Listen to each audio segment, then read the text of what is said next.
નમસ્કાર દોસ્તો, આપ સૌનું સ્વાગત છે. આપણી આ ચેનલ ખાસ ટીઈટી, ટીએટી અને બીજી બધી જ સ્પર્ધાત્મક પરીક્ષાઓની તૈયારી માટે બનાવવામાં આવી છે. જો તમે પહેલીવાર આવ્યા હો તો ચેનલને અત્યારે જ સબસ્ક્રાઇબ કરી લેજો. આજે આપણે એક એવા ટોપિક પર વાત કરવાના છીએ જે પરીક્ષા માટે ખૂબ જ ઇમ્પોર્ટન્ટ છે. એ ટોપિક છે સમાવેશી શિક્ષણ. એક એવો વિચાર જે આપણા શિક્ષણ અને આપણા સમાજ બંનેને મૂળમાંથી બદલી નાખવાની તાકાત ધરાવે છે. એટલે કે એક એવો વર્ગખંડ જેમાં દરેક માટે જગ્યા હોય. જરા એક ક્ષણ માટે આંખો બંધ કરીને વિચારો તો, એક એવો ક્લાસરૂમ જ્યાં દરેક બાળકને એમ લાગે કે હા, આ જગ્યા મારી છે. જ્યાં કોઈ પણ બાળકને એવું ના લાગે કે એ બીજાઓથી અલગ છે કે પાછળ રહી ગયું છે. બસ આ જે ફિલિંગ છે ને, આ જે પોતાપણાનો અહેસાસ છે, એ જ તો સમાવેશી શિક્ષણનો સાચો પાયો છે.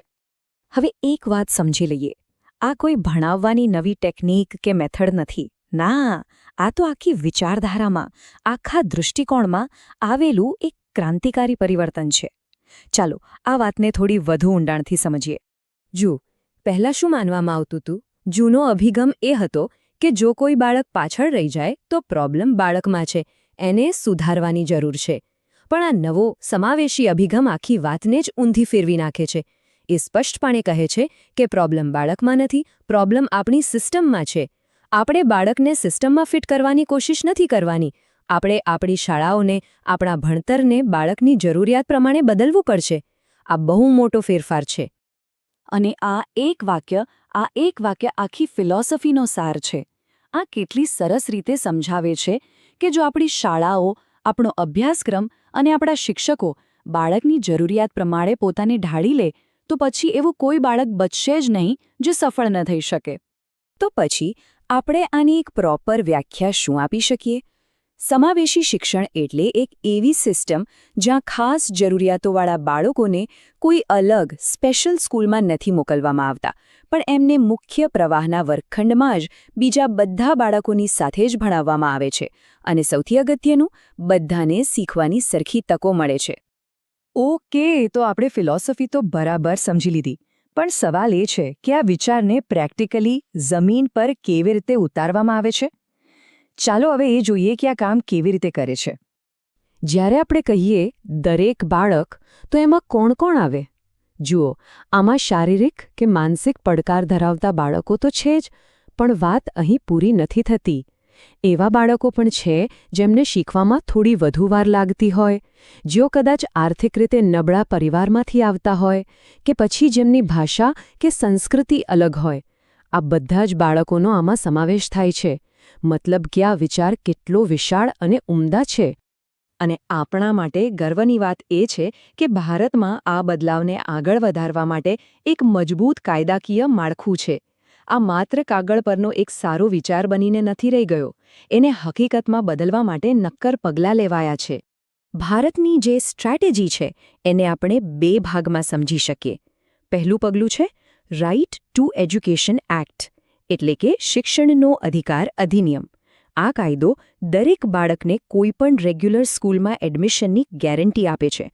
અને બીજું પગલું છે સમગ્ર શિક્ષા અભિયાન, જેનું કામ એ જોવાનું છે કે શાળા એ બાળક માટે બધી રીતે તૈયાર હોય. તો શાળાને તૈયાર કેવી રીતે કરવામાં આવે?